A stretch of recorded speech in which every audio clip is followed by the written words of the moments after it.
This is how you make me feel. This is how you make me feel.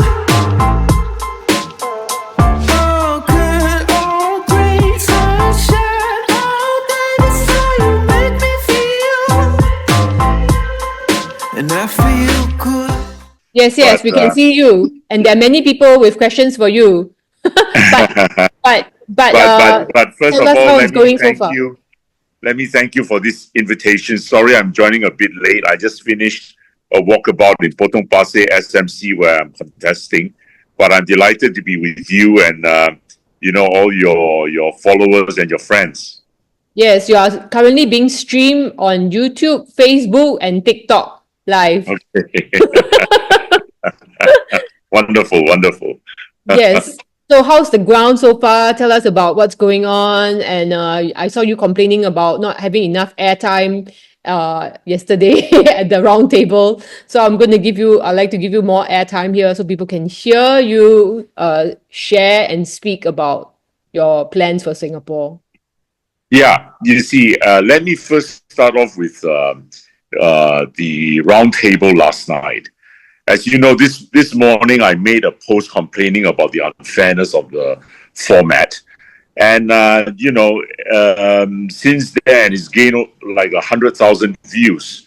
So people feel the same and feel that the whole thing was a bit of a farce and dreadfully unfair. What happened was this: we were told that the format was similar to what happened in 2020. And in 2020, there were four parties involved. There was, of course, the PAP, there was the WP, there was PSP, and then there was SDP. Yesterday, the four biggest parties were present as well: the PAP, WP, Yes. RDU this time, and then us and PSP. PSP and ourselves both fielded 13 candidates. That's why there was an extra party, because we were tied. Now, so, I was okay with whatever format. I mean, I had been through this before in 2015 when I made my political debut. And that year, as the Secretary General of the NSP and someone very green, I took part in the debate. And the PAP rep then was Lawrence Wong and Denise Phua. So I think I debated quite well, but even then, it was ridiculous because the PAP had 50% of the allocated time, and the rest of the opposition parties had to share the remaining 50%. And in 2015, there were even more parties. So it was ridiculous. But at least there was interaction. At least you could throw questions at the PAP, or you could throw questions at Leon Pereira, who was representing WP in that debate. There was absolutely nothing of that sort last night. We went there half an hour or 45 minutes before the start of it. We were given a series of questions that we would be asked. And, we were asked to do, you can do some prep. Well, you know me, I don't read from a script. I just basically jotted down points I wanted to make, I have never ever used a script in my life. Not even in court when I am representing clients, because that's just not my nature, and I'm pretty good speaking extempore. So, but the whole thing turned into a question and answer session. There was no debate at all.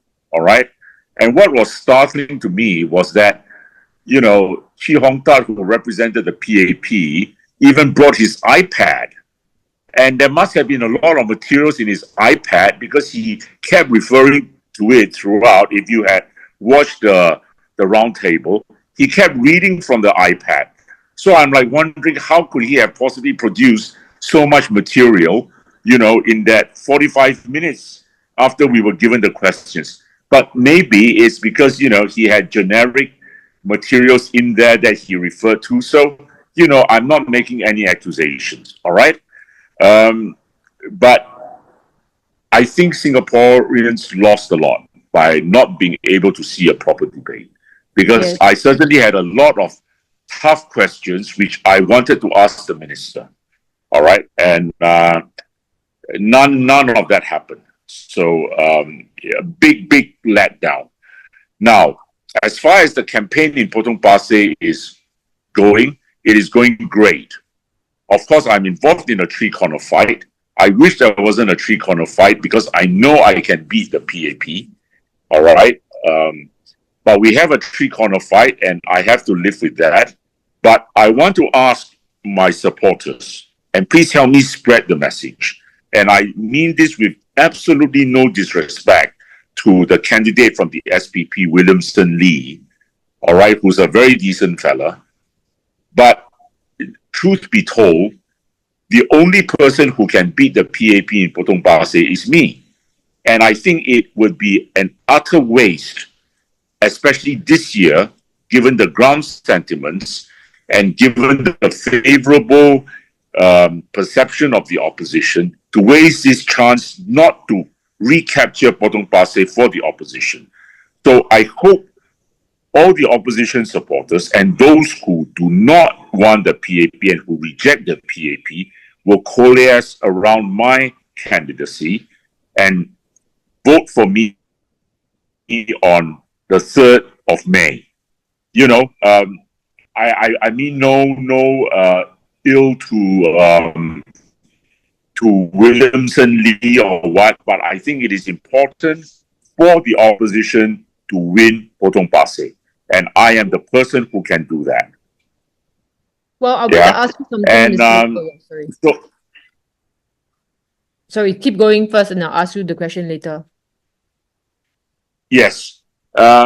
Now, I am gratified to know that I think because of my consistent work over the last 10 years in which I have been prolific on social media, I am very well known in Potong Pasir.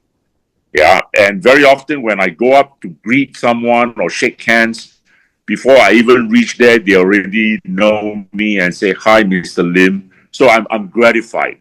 I think the name recognition is there, and that is a very important part of politics. So I'm very happy. I'm very happy. And So all the good news, bad shows news, that all good. it shows that all the hours spent, writing posts on Facebook and doing videos and all that over the last 10 years have not gone to waste. Yes, you're definitely a working opposition. And I would like to think so. And I think people respect me as well because I have taken stance, which very often people would think is confrontational, but it works. Not that I want to be confrontational on purpose, but just to give you an example, the Kelvin Cheng incident, right, in which he made those derogatory remarks against the Gaza activists. And, for like about 3 weeks or nearly a month, all the PAP did was to say that they disagreed with his views, when actually the foreign minister, Vivian Balakrishnan, had liked the post.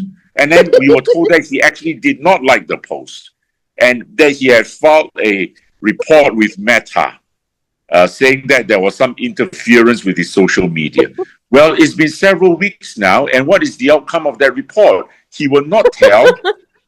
On nomination day, I think, a reporter asked him, and he brushed aside that question, and he said, well, that's not important now. Now is the time to talk about unity and all that nonsense. Well, people have the right to know, because you actually did like the post, and now you're claiming that you did not like the post. All right? If you did like the post and there's no excuse for it, it shows a lack of judgment. It shows that basically you are not fit to be foreign minister. Exactly. Yeah. And Shanmugam, when the matter first surfaced, no, he actually didn't say anything.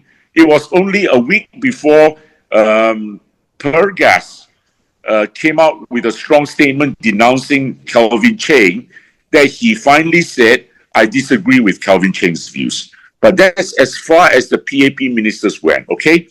You know what happened after Shanmugam said he disagreed with Kelvin Cheng's views and Vivian said the same? Yeah. I went to Sultan Mosque in Kampong Glam in Jalan Besar GRC with my PAR colleagues. And in front of the Sultan Mosque, we made a statement that denounced Calvin Cheng, all right, for his inflammatory statements, provocative statements. You know, the mainstream media were there. They recorded my every movement. They recorded my statement. The cameras were in front of me. But lo and behold, they did not publish that statement. All right? Because it was obviously too controversial. Yeah? It was too controversial. But you know what happened? And I'm very gratified. And that is why I say I'm someone who makes things happen. 7 hours after I made that statement and after it was recorded by mainstream media, although they did not publish, Pergas came out with a statement denouncing Calvin Cheng in almost the same language I used. All right? I asked for accountability, so did Pergas. And you know what happened after that? In quick succession, Masagos came out to condemn Calvin Cheng, which he never did before. He even thanked him for organizing that Hari Raya thingy at Tampines, whatever. You know, previously he did that. But when Pergas came out to denounce Calvin Cheng, Masagos had no choice but to finally denounce him in the strongest terms. All right? And then after Masagos did that, Lawrence Wong came out to denounce him. So you see, my friends, we may not have been in Parliament, but we effected real change in Singapore. Okay? And can you imagine if we are in Parliament? I think we can do a lot more. Exactly. Exactly. Yeah. And I mean, I'm glad you brought up this subject because, he's one of my nemesis. But yeah. But see, the funny thing is he's disappeared from sight the last few weeks. I haven't seen him around on gone into hiding. Facebook. You know? Yeah. He's usually prolific, and I come across his posts all the time. But I've not seen I've not seen him in the slightest the last 3 weeks. Yeah. Gone for some retreat, But I think what you have said, something is very important, is that, of course, what you did was really, really good, and like going to the mosque and making the statement, which actually none of the PAP was willing to put a stand on. They seem to tiptoe around him, and he could get away all the time saying all kinds of things. And I have a lawsuit against him now, which I'm suing him for saying that the unvaxxed should be jailed and caned, which Yes. is really so terrible. And he's saying that I'm literally killing people. And he seems to be getting away with such things, but of course, I mean, the lawsuit is still ongoing. It's just the initial stage. I mean, the lawsuit is still ongoing, and so I wouldn't make any comments because it's sub judice. But otherwise, I have very strong opinions about your ongoing case with Calvin Cheng. All right, and the statements he made about you and your group. Yeah.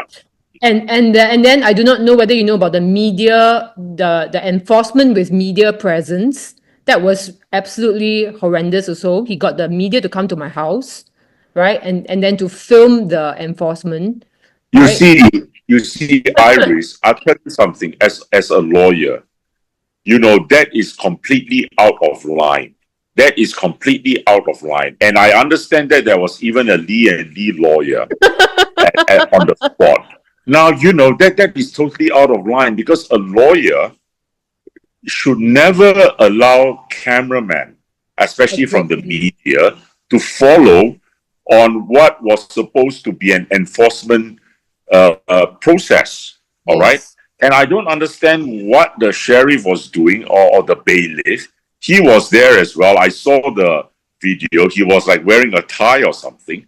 I mean, if I was the bailiff, I would tell the cameraman, what are you doing here? Get lost. Exactly. Okay? Now, I think that is very serious grounds for complaint. Exactly. Okay? And I do not think that the courts will look kindly upon such publicity stunts, and it was obviously done to shame you, to shame your husband, Raymond. And that is not what the courts are supposed to do. All right? Okay? Exactly. Now, Yeah. okay. I want to, and I think what I want, I mean, your roundtable and all these things that we're talking about, I think it's very important that in Singapore we have a free press, but until we have the moment that we have a free press, I would say, I think this beyond ice cream, this kind of platform, I consider myself a brave citizen who has been speaking up, and I'm not afraid to let brave politicians like yourself, right, speak your mind and say what you need to say, because there's a lot of all these interviewing politicians, but they are from the mass media, and they always like to censor things, and it's always politically correct, and it's hard to get to the truth when everything is so polished, and also they have influencers also, but who knows if they're being paid by the PAP or whatever to do certain kinds of interviews, right? So Mm-hmm. what we need is really to get to the bottom of truth and to get to the real issues, right? And until and that's what Trump did, right? Because at the start of his campaign, he always talked about, when he first became president, he said, "Oh, fake news, fake news, fake news," and Yes. until we can know that actually, yeah, the media is not really telling us the full picture, right? That we need also citizens rising up to be able to tell stories like from you, to hear from your side, because election time is really so short, and for us to really be able to hear about your policies and what you have Yeah. in mind. Iris, thank you very much. I am so happy to be appearing on this program. Now, let me tell you what I have tried to effect, or PA has tried to effect in this campaign. We totally reject the PAP narrative, okay? Let me give you a sort of a timeline of how this GE has come about, all right? Now, the PAP likes to use well, let me rephrase. The PAP is basically a one-trick pony. Okay, the way it wins and it controls people is through fear. All right, there's nothing positive about this party at all. Okay, and so, and I will not quote his name. A minister was captured on tape saying, and he was captured on tape 5 years ago saying, look here, we will always look for a crisis when we go to the general elections. All right? Okay? And in fact, TOC played that tape in GE 2020, but the mainstream media and all that refused to pick it up. Okay? So it basically died a natural death. But that is the only trick the PAP knows. And you will find that in every campaign, the PAP goes negative. There's nothing positive about the PAP campaign. Yeah. And what is the negativity in this campaign? Oh, the Trump tariffs, which were basically godsend for the PAP. All right. They were godsend. Now, you look back at the last 5 years. You look back the hell you have been through, which was the word I used at the round table last night. The super high inflation, turbocharged by the GST hikes, all right? The various increases like water, electricity, transport, and all that. That has just become unbearable for many Singaporeans. Yeah. And you know something? All that is created by the PAP. It's self-created. Lawrence Wong now tries to come and, he talks rubbish when he says, oh, all this is imported. We can't help it. We are price takers. All this is, global inflation. It is not. Inflation is largely driven by domestic government policies. And let's not forget, after the Ukrainian war started, yes, there was for a period of about a year or so, high inflation. All right, super high inflation. Food could not be exported out of the Ukraine. Grains could not be exported out. But after that, basically, the Ukrainians started exporting. All right. And inflation started to come down. Okay.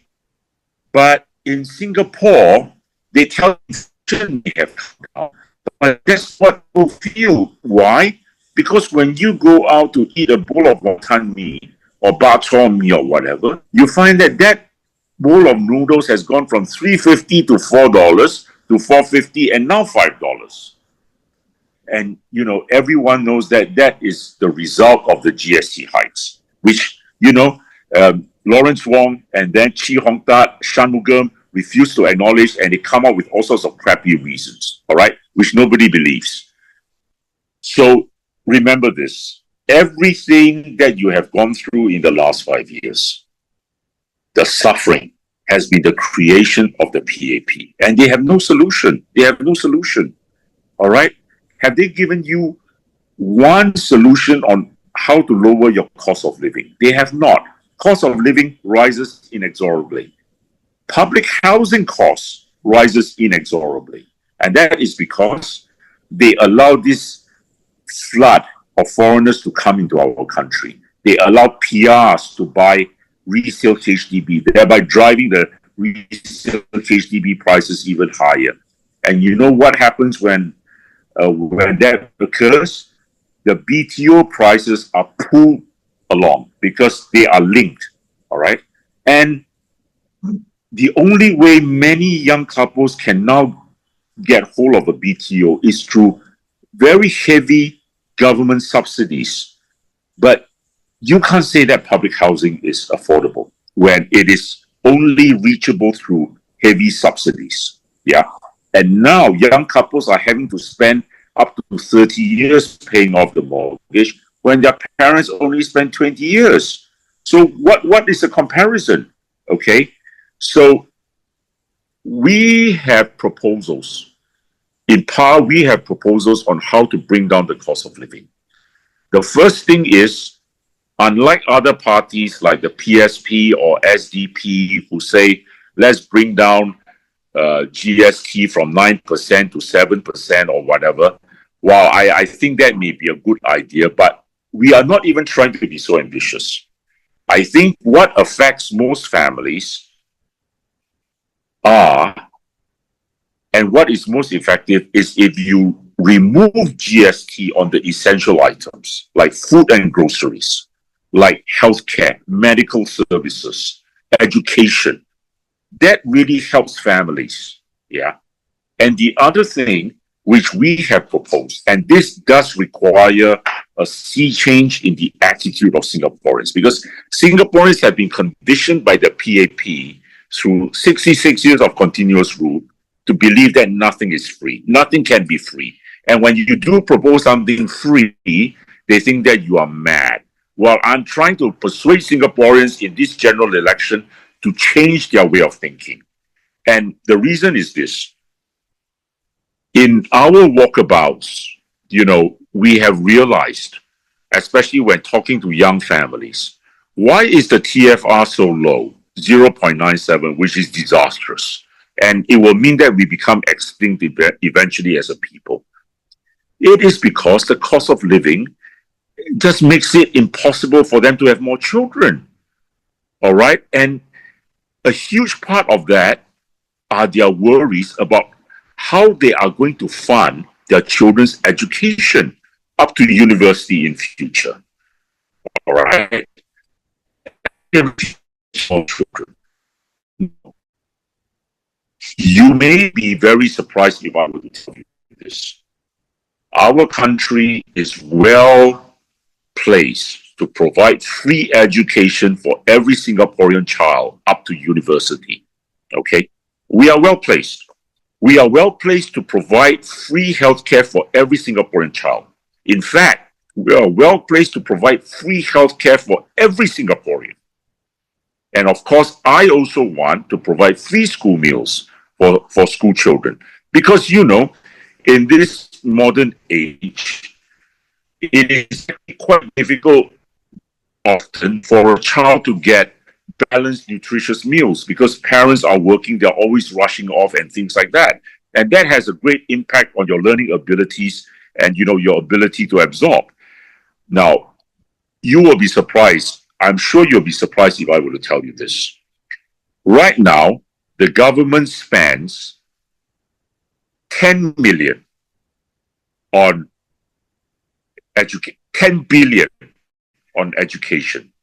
The other monies are collected from the public because the public now pays for school fees, pay for university fees for their children to go to university. All that is needed for free education up to university for every Singaporean child and young Singaporean is an additional 10 billion. All right, so 10 billion there. The government now about 15 billion on healthcare. Would it surprise you if I were to tell you that all that need to spend to give every Singaporean free healthcare is another 10 billion? So if you want to give Singaporeans free education and free healthcare, you need an additional 20 billion. And everyone is asking me like, I'm crazy. Where are you going to find the money? And I keep telling them, you do not have an extra cent. You do not have to dip to the reserves. Where will this 20 billion come from? The first source, your CPF monies, the government invests. They say they get about 6% returns every year. What do they pay you? They pay you about 4%, all right? And sometimes they pay you 2.5% on the ordinary account. You know that there is a difference there between the 6% and what they pay you of 13.4 billion. 13.4 billion a year. All right? You take that money, put it towards free education, free healthcare. All you need to do is to find another 6 billion. Okay? All right. Where will that come from? Do you know that in 2024, the government transferred about $24 billion into special trusts and accounts or endowments, all right? And they say these are for future. We are the only country in the world that does that. This is not an approved IMF method of accounting. No one charges future expenses as current expenses as we do. Okay? And the worst thing is, there is not even any openness about how those stored away monies are used. Yeah, they may come out in the accounts of various ministries, over the years, but it is like searching for a needle in a haystack. Yeah? Should you not be open with Singaporeans about how those monies are used and accounted for? But you know what? There is 25 billion there every year. If I'm the government, I will take part of that. I will put it towards free education. I will put it towards free healthcare. And one last part, your net investment return contribution, the NIRC. Right now, they insist on only using 50%. All right, they say the 50% must be salted away in the reserves. Why can it not be 60% that we use and we salt away 40%? Why are you so rigid on this figure of 50%? Because if you increase it to 60%, you get another $5 billion there. And who are we saving for, really? I mean, locally born Singaporeans are missing it because the TFR keeps plunging. So we really are salting away for the citizens and foreigners become new Singaporeans in future. That is wrong because the money that goes into those reserves come from the present generation of Singaporeans. And you know what? It is the PAP talking out of both sides of their mouth. On one hand, they tell us you got to save for the future generations. But on the other hand, they say every generation has got to be responsible for its own expenses. All right? It is talking out both sides of the mouth. But I'm telling you, my friends, the money is there. It is staring at us in the face. All right? And do not be so fixated with the PAP's way of how they use the budget. As I always say, I wish I had the chance to challenge Chi Hong Tat last night, because this is what I would, if he had rebuked me or whatever and said that I was, digging into the reserves, I would say, well, I am using the money to create the society I want. I reject the society that you want to create. Okay, to me, the budget is nothing more.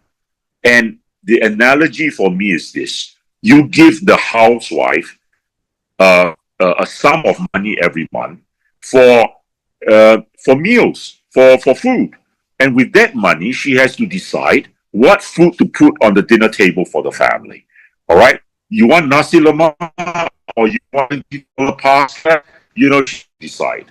Okay, but that is how she constructs the meals from the money she has. It's no different with the budget.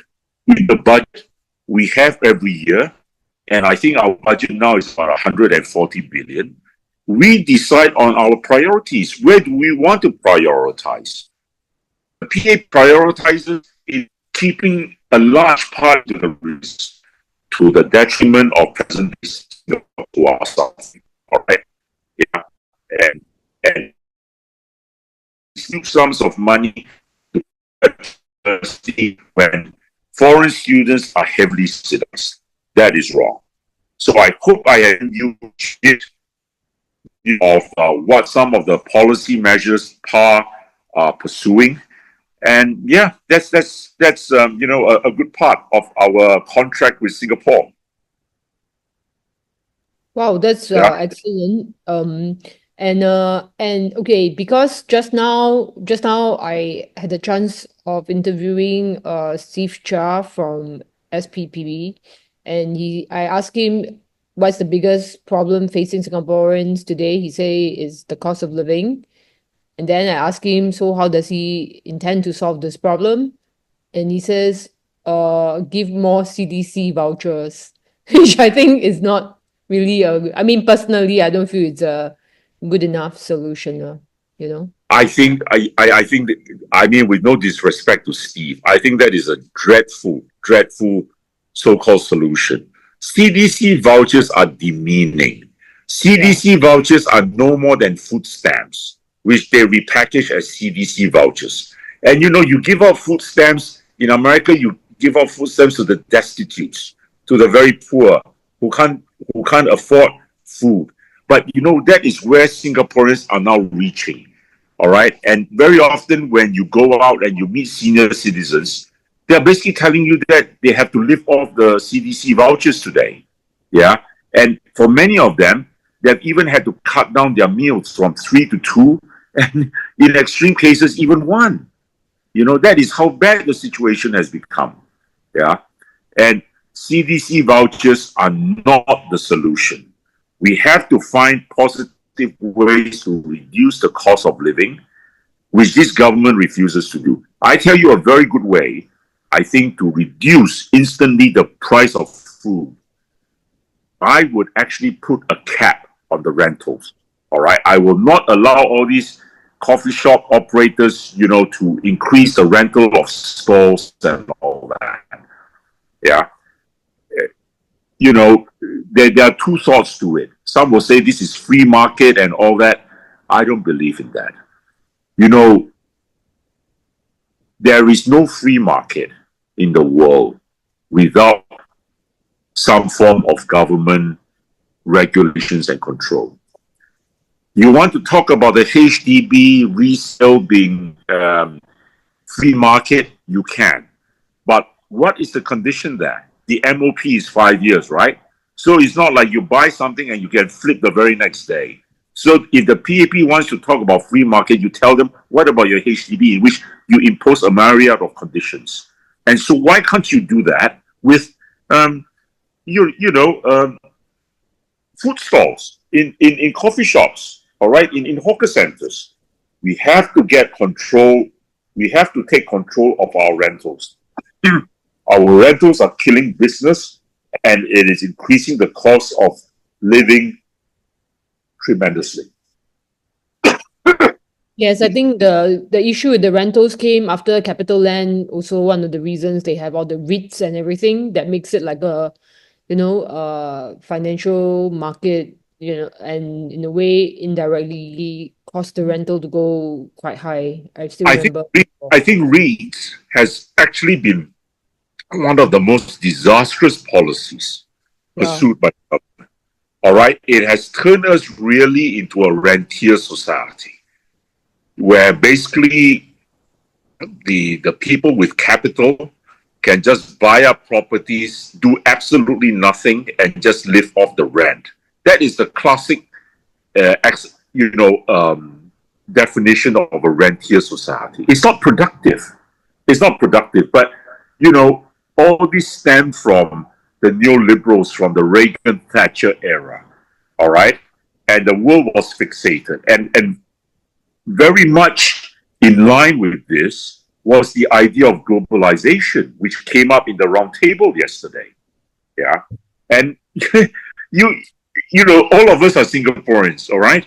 You would have known that until very recently, the PAP was going on and on about globalization. They thought there was nothing better than, globalization was the equivalent of the sliced bread, okay? Yeah. But, but what they failed to see, what they failed to see, and that was what I was trying to explain in the very first question that was posed to me last night at the round table, and which I was cut off because they said my 1 minute was up. It would have been apparent to you that the world changed in 2016 with the Trump election and with Brexit, because globalization had created such inequality between the rich and the poor.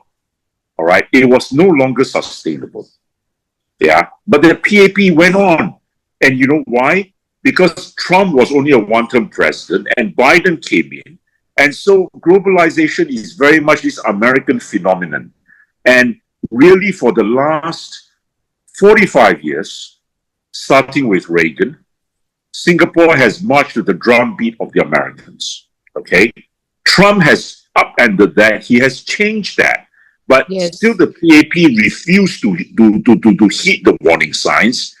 But the real cut-off point came with the Ukrainian war. And Larry Fink, the CEO of BlackRock, said, globalization is dead. All right, free trade is dead. And even Maurice Chang of TSMC said the same thing. All right, but our PAP went on, free trade, free trade, free trade. It is a totally different world.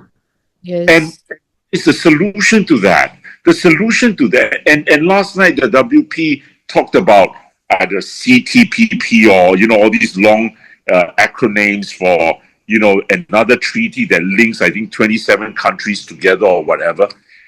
Fine. I think the most immediate solution is that we must be able to trade more widely with our nearby neighbors like Indonesia, like Malaysia, like Thailand. And a new term now has come up. It's called global localization. All right. So it's the nearby region that you must concentrate on. And I think that is very doable. And our SMEs should be encouraged to develop their business into the local regions. And which was why last night at the round table I said, I want to promote the SMEs because they are the backbone of our workforce. 70% of our workforce are employed by the SMEs, but they are often let down by the government because of the scarcity of capital and the difficulty in them getting hold of capital. So I want a special SME bank set up, to finance them.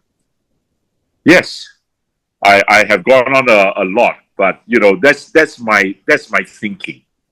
Yes, I think and you have hit on many very good points. Like the SME is the backbone, is absolutely the backbone of every economy. And globalization, all these MNCs is actually killing local companies in a way because it's got a lot of unfair competition. I mean, to me, because they are so much bigger right? But small companies have got the chance to cater to unique needs and so forth, and it's really allowing people to have control about their financial future and to build businesses and so forth.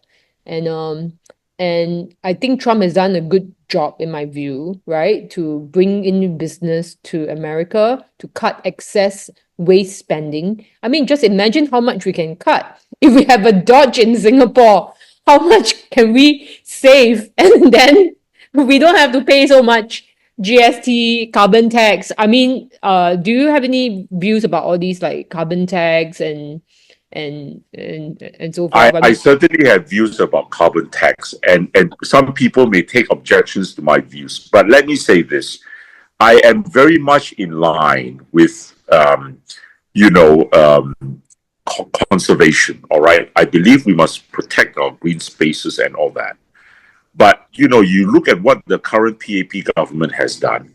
It is sacrilegious. They have cut down so much green spaces. All right, and yet a few years ago, Lee Hsien Loong told Singaporeans he wanted to spend $100 billion building this dramatic seawall against the rising sea levels and all that.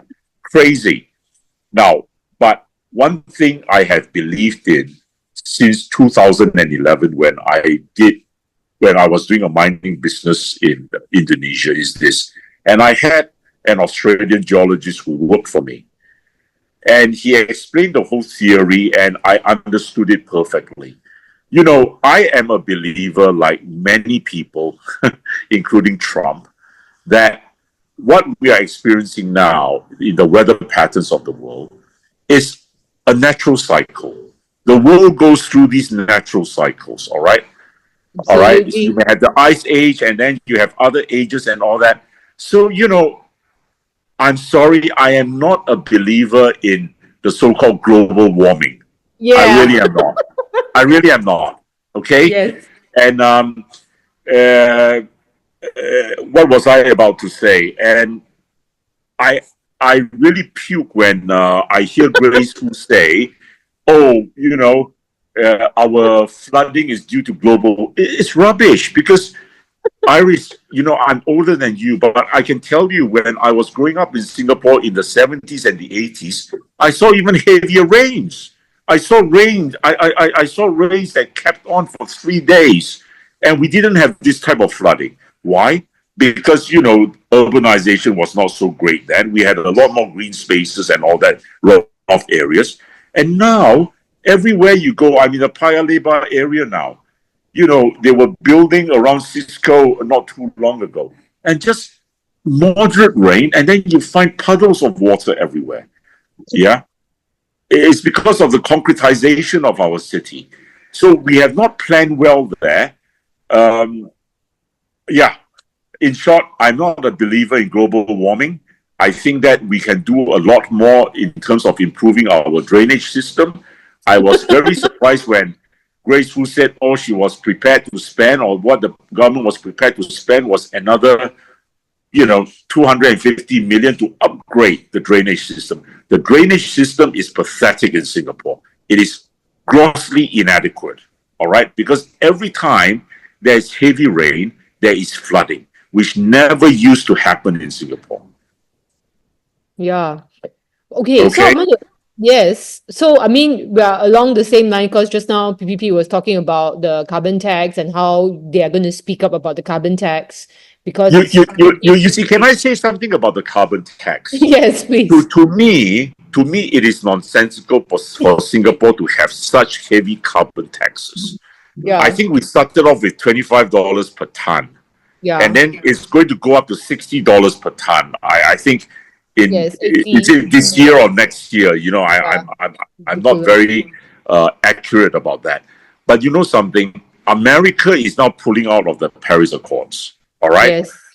and I think Italy wants to pull out of the Paris Accords, and Argentina wants to pull out of the Paris Accords. So all these are the big countries that really affect, you know, global climate. What is Singapore going to do? I mean, we are a tiny dot. All right, we We are should not going pull to out be too able and to. save the money on the carbon We can tax. save the money. Instead, the carbon tax, gets passed down to the consumers at the end of the day, and that just Exactly. drives up the cost of living even further. Exactly. I mean, it only to me enrich the elites and make the normal people and the poor even worse. It doesn't help the environment. That's what I think. I'm telling you, I'm not a fan of the Paris Accords. I tell you why. The Paris Accords was driven by, amongst others, Al Gore, who became famous after he left the vice presidency and after he lost to George W. Bush in that dramatic 2000 election. And he went to found this movement, that promoted weather change, global warming, and all that. And so, you think, wow, this guy has gone from one extreme to the other, and now he's a goody two shoe and all that. Until one day I read a report, I couldn't believe it. You know what is his monthly electricity bill? It's $38,000. Oh wow. $38,000. I mean, how do you promote, conservation and all these things when your domestic electricity bill is $38,000? Right? I never listen to people talk about global warming if they fly by private jet and all that, because the carbon footprint is everywhere, right? Yeah, that's the real hypocrisy of all these policies, right? Which are really bankrupting people. And I mean, there's already so many farmers standing up against this ridiculous carbon tax and all that, and Singapore is still going in that direction. And I really hope that the government will pull out of this Paris Treaty also lah, and then not make life so difficult for all of us. I think you see, to me, if the big countries like America pull out, Argentina is a big emitter of carbon, because one of the greatest sources of carbon emission is actually cattle, and Argentina is one of the world's largest cattle producers. So if all these countries pull out, I mean, why are we burdening our people with these huge carbon taxes? All right. I mean, if I'm the government, I would seriously think of pulling out as well. Or I will basically say the substance of the Paris Accords has changed so dramatically without the participation of the US. I don't think it's worthwhile, the other countries staying in. Yeah, we better go and renegotiate a new treaty. I'm not sure whether Trump will agree to it, because Trump is all for drill baby drill. He wants to produce more fossil fuel. But we'll see. But without America, to me, the Paris Treaty is really irrelevant. Yeah. Yeah. Okay, I have a question that I think is important for my group to ask you. They want to know, if you were to be elected, will you speak up about the Infectious Disease Act and the Coroner's Act and the how like and the vaccination things? Yeah, they want to know if you will be able to speak up for us. Iris, I will be very honest with you. I do not know very much about the Infectious Diseases Act. It is not something I have paid a lot of attention to, unlike Gomez thing and PPP. All right. I would need to study the act to understand its implications. I really do not understand all the arguments surrounding it. All right. I know Gomez Singh has dramatized it, or sorry to say, maybe I shouldn't use the word dramatize it, but he's very knowledgeable. I am not,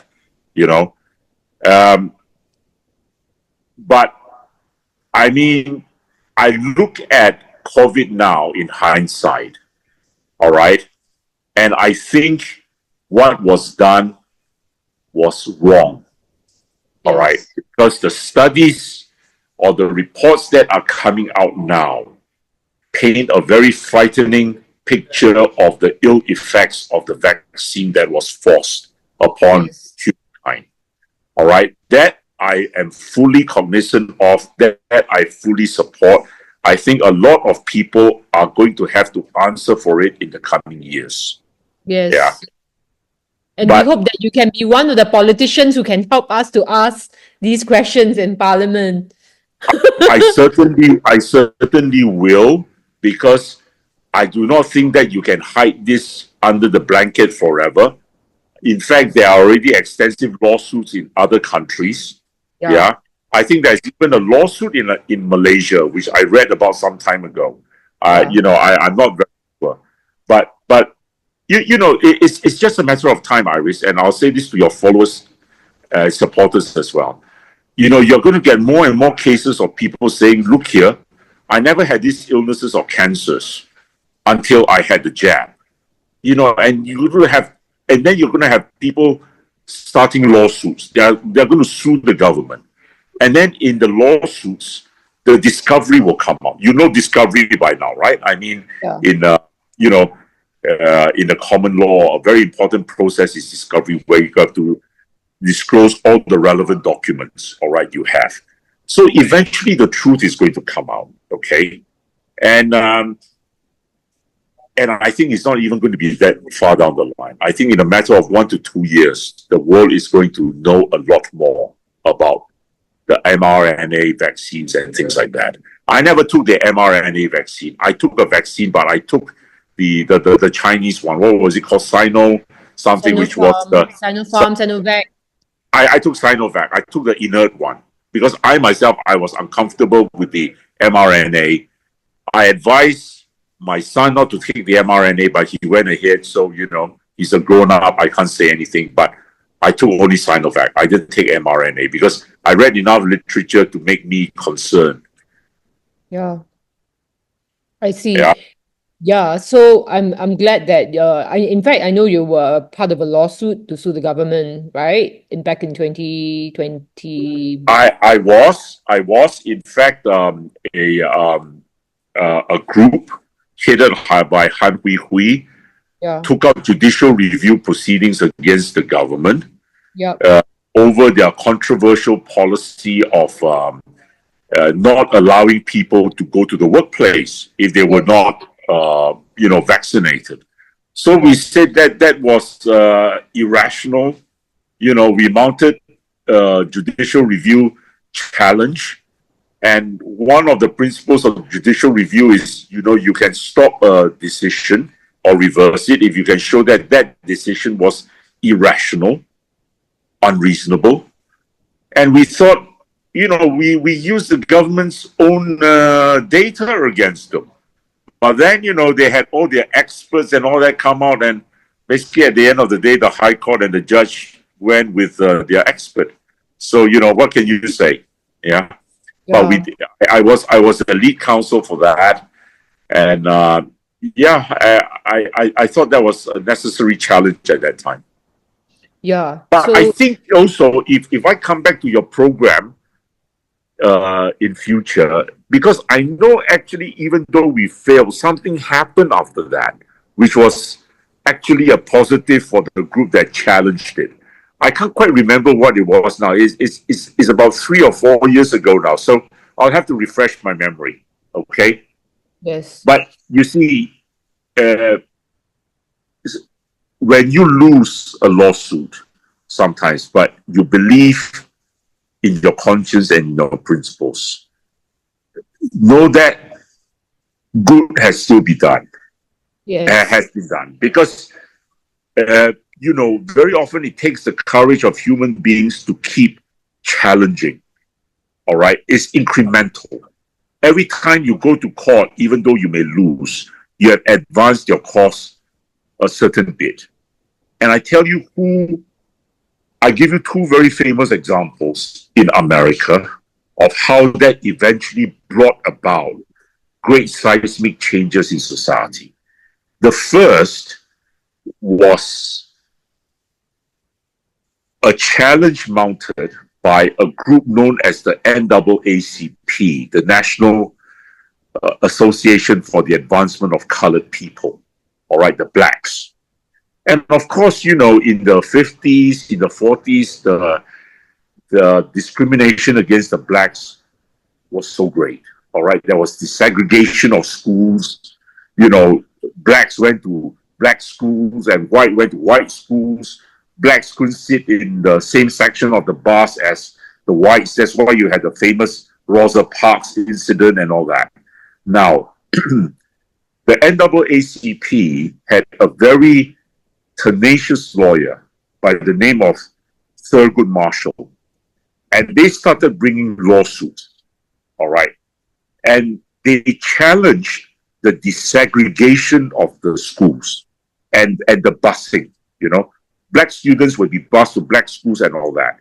And they argued that that was discriminatory and against the American Constitution, which says everyone is equal under the law. Now, there were a lot of states in America that opposed the desegregation, that wanted separate schools, okay? And they relied on a century-old precedent, a legal case called Plessy against Ferguson, which introduced the incredible doctrine, separate but equal. So you can be separate but still be equal. And so they went to the Supreme Court and they challenged that, and they said Plessy against Ferguson was no longer good law, it was unconstitutional. And they won, you know. And that was in 1954, and the case was a very famous one. It was known as Brown versus the Board of Education. Yeah. And you know what that did? That was the first step in this victory. And in 1965, Lyndon Johnson, the president after Kennedy, signed into law the Civil Rights Act, which gave all Americans, including Black Americans, absolutely equal rights under the American Constitution and law. So you see, you need to challenge, all right, every stage of the way.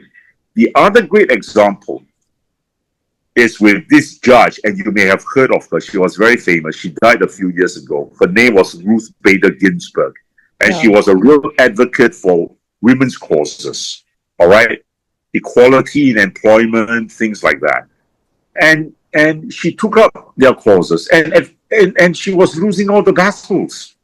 Every battle she fought was unsuccessful, but every battle she fought advanced the cause until eventually, again, great change took place.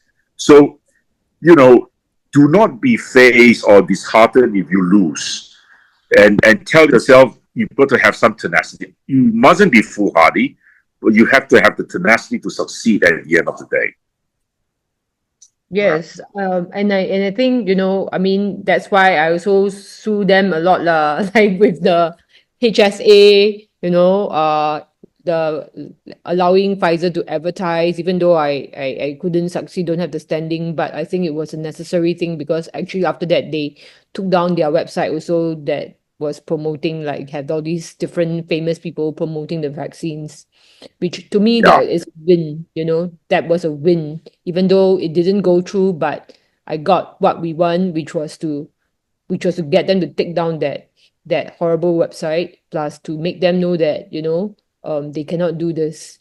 They cannot. Yeah, I mean, do not be foolhardy. Do not go around, you know, with a machine gun spraying everywhere. You've got to pick your battles, all right? You've got to pick your battles and fight the battles that are worthwhile and will advance your cause. You know, very often when you start, the world is against you because people will think you're crazy. But, you know, if you believe sufficiently in your cause, you know, you will be able to last the distance. Yeah? Yes. I just want to ask one more question before I go to where you're contesting and so forth. Okay. Of course, my group is called the Singapore Constitution and Policy Watch Group. Okay, SG Watchers. We have just started this group. It's on Facebook, and we really want to watch how the government, you know, treats the constitution and policies. And of course, back in 2023, we were very shocked, right, that there was a bill. I nicknamed it the moonlighting bill because I was the one, I mean, I actually was at the nomination center and I wanted to object to Taman's candidacy, okay, as president, because he was also a WEF Board of Trustees, right? So I mean, do you have anything to say about that? And like, do you think that, you know, this doing a retrospective bill, right, to address basically the issue that the president can belong to these foreign organizations, to me, it's very, very wrong. Because how do we know whether... I totally agree with you, Iris, and your followers on this.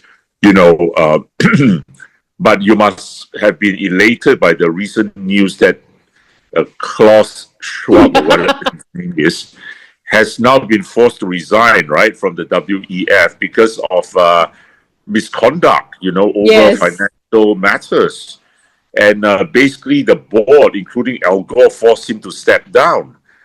But I think it is wrong. I think it is. I have made my position very clear from the start. I think it is wrong for the president of our country to be chairing committees, to be sitting on boards of all these WEF or whatever. I think Tarman is even a trustee, if I'm not wrong. yes, he is. He is a trustee.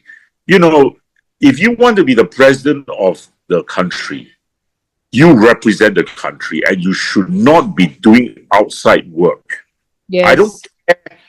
I don't care about the PAP's argument, it brings prestige to the country and all. I say that's total rubbish. Yeah. All right? You represent, you see, many people don't realize this. What is a president? You see, we have the British heritage in us. All right? In Britain, they have the monarch. The monarch is the head of state. You see, you cannot have a head of state who's not a person. You've got to personalize that person. Yes. So there was a Queen Elizabeth, now you have a King Charles III. But do you find Queen Elizabeth or King Charles being trustee of the WEF or whatever? No. Because, their dedication is to their people, right? Yes. And so I can never accept this idea that Taman can be a trustee of the WEF. He can chair all these UN committees on water and all that. That's none of his business. If you want to do that, then don't try and be president of Singapore, okay? Yeah, because the very worrying thing is that, all these policies in Singapore right now, it seems so much like globalist agenda, right? All these water tax, carbon tax, it's like straight off the book from these WEF policies. And I'm very, very concerned that they are being prioritized, like how come the government is formulating policies based on these WEF policies and not really looking at the real problems and to solve the problems that are like all the locals and all of us that are talking about it, and to us we have other ways to solve it, but they're not solving the way that we think is the commonsensical way to solve. Yeah, my greater objection is this. You see, you cannot say that the work of some UN committee on water is just purely humanitarian or what. You see, when you go to that level, everything is political to me, okay? Yeah. There is a political connection. And so the president of a country should not be dabbling in the politics of whatever, whether it is his own country or other organizations outside of his country. All right? I think that's unbecoming. Especially when they always say foreign interference, FICA here, FICA there. But yes, at the very top is FICA. Is already foreign intervention. Our president is sitting on all these foreign political parties. I really have no respect for a lot of what the PAP says these days, if I have any respect at all. They talk about foreign interference. But who's the biggest foreign interferer in Singapore politics? Is this chap called the Critical Spectator, who's Polish. Exactly. And then you have Ho Chin sharing posts, come on, give me a break, all right? Yes. And again, PAP speaking out of both sides of their mouth, all right? And I don't understand why Shanmugam is not putting his foot down and saying, Critical Spectator, you keep out of Singapore politics, all right? Or the Prime Minister. He's the greatest admirer in the world of the PAP. Yeah? Yeah, exactly. He's like bootlicker lah. You have the way to say it, and it's like, are these foreign actors, is he being paid to do all these things? And why is he dabbling and talking so much about our domestic politics? And of course, we know the recent saga this whole Ho Ching shared his post, right? And got us Yeah. almost in trouble with China. I mean, it's like how ridiculous, and that is like foreign interference. I mean, why we even, that's like so bad, you know. You're talking about a small little ant when what you're doing is so hugely wrong, right? And it's like really double standards. Yeah. Absolutely. Yes, absolutely. Absolutely. Anyway, I think I have said enough, and I've Yes, given yes. probably said too much tonight, but I hope it's been interesting for you and your supporters. And Tell us. I've been And able to impart a bit of what PAR stands for. thank you. Okay, before you go, I want to tell everybody where PAR is contesting and what other support and so forth that you need so that if people can support you. Okay, if I can be a bit indulgent here, I would really like uh, your supporters and followers to support us in the following ways. On polling day, we need counting agents. All right, we need counting agents desperately to be at the counting centers to look at the count. All right, polling agents we need as well, but the more critical one is the counting agent. Because in the counting center, everything happens in a blur. I've been inside that twice in my life. Everything happens in a blur. All right. And before you know it, the count is over. So we need to be very vigilant. All right. I expect the votes to be close this time. Yeah. I am not one of those who thinks, I read a lot of comments in social media, oh, the PAP is going to win, and all that. I think Singaporeans are going into this election with a lot of anger, which I said at the round table last night. All right. There's nothing Lawrence Wong can change that anger. Okay. So I will not be surprised if the PAP does very badly in the popular vote on that night. Okay. Not surprised at all. I think the opposition is going to run the PAP very, very close in the popular vote. But we really would appreciate if people could help us as counting agents and polling agents. And of course, I would appreciate if people could donate to our campaign because we are in the closing stretch now. We are always underfunded. But let me tell you the places where we are contesting. We are contesting first in Potong Pasir SMC, where I'm contesting. We are contesting in Jalan Besar GRC. We are contesting in Tanjong Pagar GRC. Jalan Besar is, of course, headed by Josephine Teo. Tanjong Pagar by Chan Chun Sing. We are contesting in Yio Chu Kang SMC, where Michael Fang is contesting. We are contesting in Queenstown SMC, where Mahmood is contesting. And we are contesting in Radin Mas SMC, where Kumar is contesting. So we're contesting in 6 different constituencies. And let's see what happens at the end of the day. But I would really appreciate your help and your support for donations and for being our counting and polling agent on polling day. How do you want people to get in touch with you if they want to do the join your team to help your team in the various I think there is a PAR email that is on our there's a PAR email. I don't remember it offhand now, but I can get it for you, Iris, and maybe you can share it with your followers later. Yeah, sure. I mean, I think one of the easy way is you all know where Mr. Lim is on Facebook. You all can reach out to him also. He's got his Facebook account.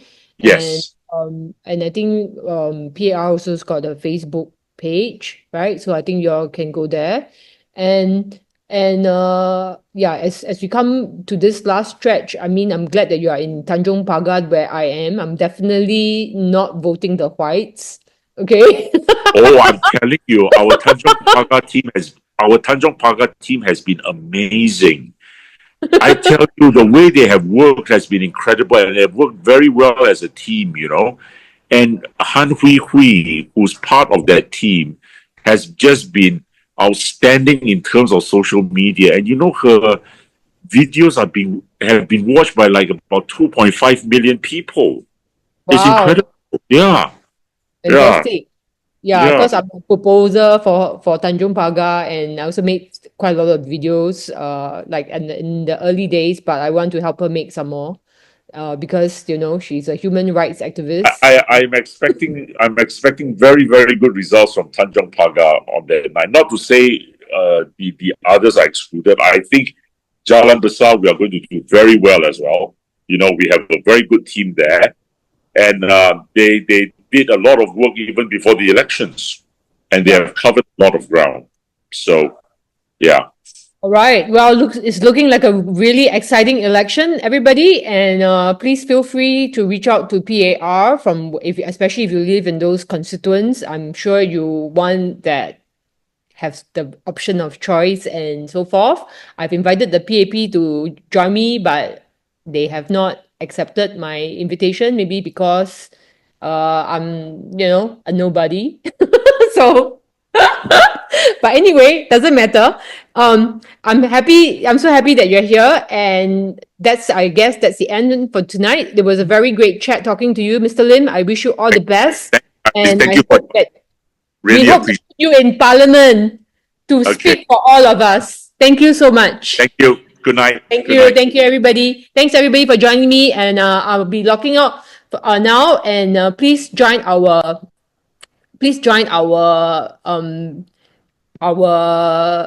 Facebook page. Okay, let me just play the last video. You can go to SG Watcher. We have actually a page as well as a group. The group is a special, as in like we want to make sure that people who are commenting are Singaporeans, because in my past, when I've joined those Singaporean Facebook groups, I don't even know whether the people are commenting are real Singaporeans or they are so-called IBs, okay?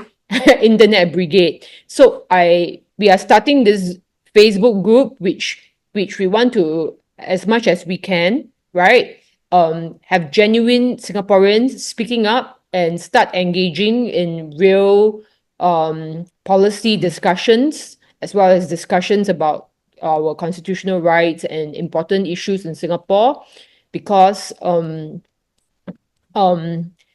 Maybe there's someone request for Q&A. Q&A. Yeah. Okay, we can stay. I mean, but I'm not a politician, so I don't know whether I can answer your questions, okay? But what I want to say is that please join our group, because we hope that this elections can just be the start, okay, of real civic consciousness, real interest in nation building, and it comes from the laws that we are looking over. And I think it's high time we discuss and we watch over the policies that are shaping the country, that these lawmakers are making, because we got to check the checker. I mean we got to check them, right? Yes, thank you, everybody. Where I really believe that the power to a better society begins with all of us as a grassroots movement, right? Yeah. Okay. Yes, no, I don't know whether is Mr. Lim still here? Yes, I am. Oh yeah, okay. Yes. What's the Q&A? Flip Fish, do you want to unmute yourself so that you can ask your questions? I don't know whether I'm able to make him. I think you are from Jalan Besar, am I right? Flip Fish? Okay, I don't know how I'm okay. Okay, can you type your question in the webinar chat? Questions. You know your party. Okay, question to PAP. You know your party is unpopular. There's a 50. Okay, actually, I won't answer that. Okay. Flip Fish. How can we make him go unmute himself? Is it possible? So many. 9 question too many lah. Okay, let me just go through the most expensive. Okay, that one I think more or less. Okay, there's one question. PJ Tam challenge to get POFMA or Madam Ho Ching's salary cannot happen because the PAP will rule that there is no public harm. Joke, only PAP harm will get POFMA. Okay, I am not sure whether it's a comment or a question.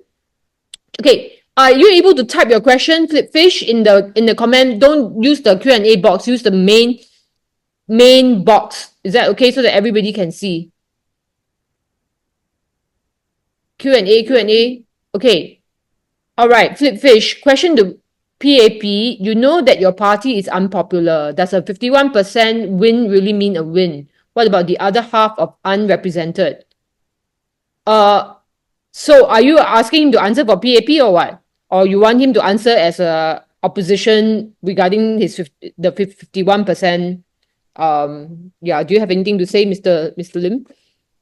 You see, if let's say on election night, the PAP gets 51%, or, even below 50%, let's say they get 49%, but they still have the majority of the seats. Are the Singaporeans going to accept that? Well, under the Westminster model of government, which we, employ, of course they can form the government. But then I think the public pressure will be for systemic reform to our representation. All right, because even now, the opposition enjoys about 39-40% of the votes as of GE 2020. But the PAP commands 89% of the seats. Where is the fairness in that?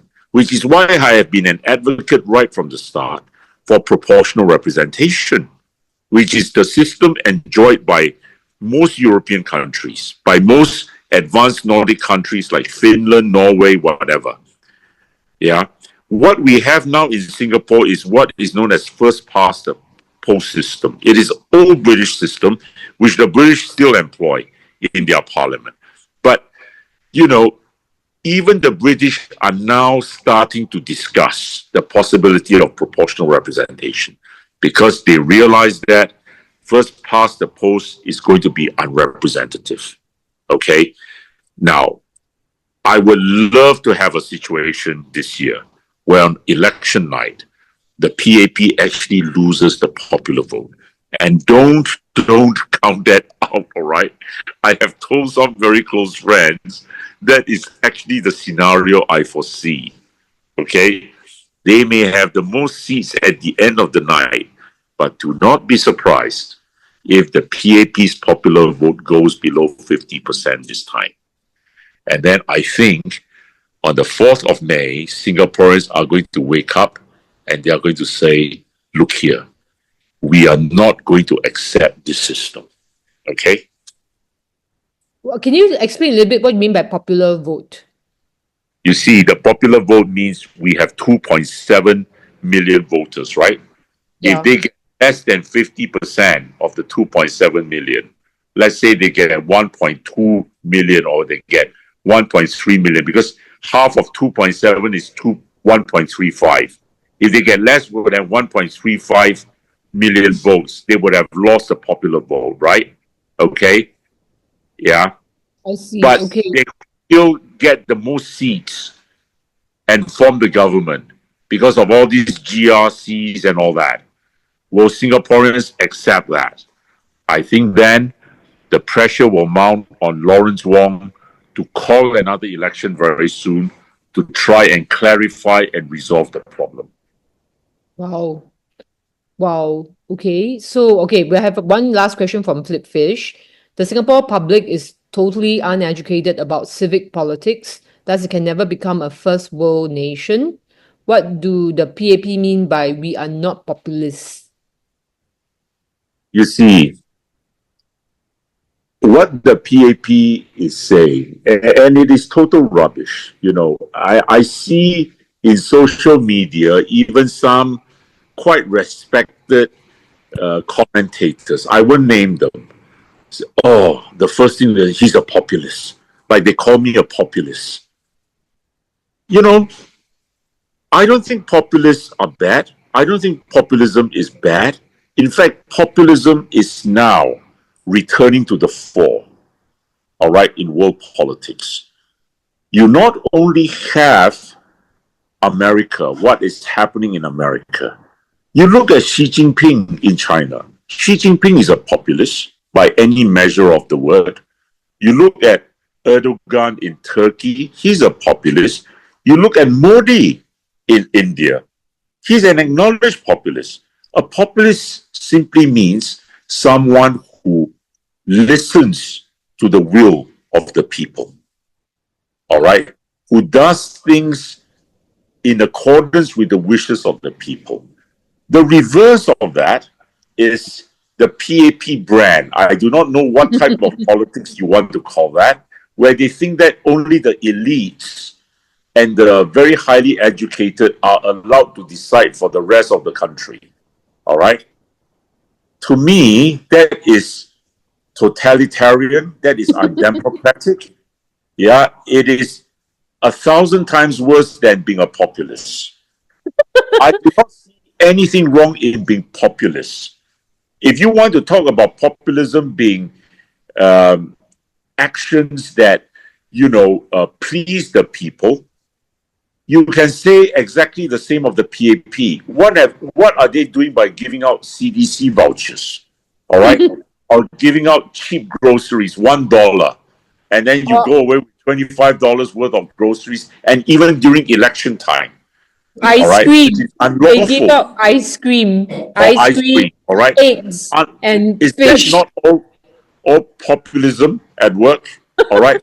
So don't come and teach us what populism is. And, populism to me is not a dirty word. In fact, you are not going to be able to resist the type of populism this century because of social media, people becoming more educated, people want to be heard, people are not willing to be dictated to by a bunch of elites and SEF scholars or brigadier generals. Okay?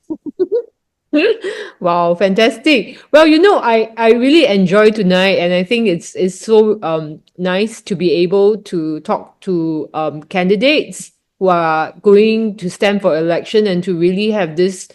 I would say this is a very frank and candid conversation, so that people will know who you are and what you stand for, and I think this is absolutely very important.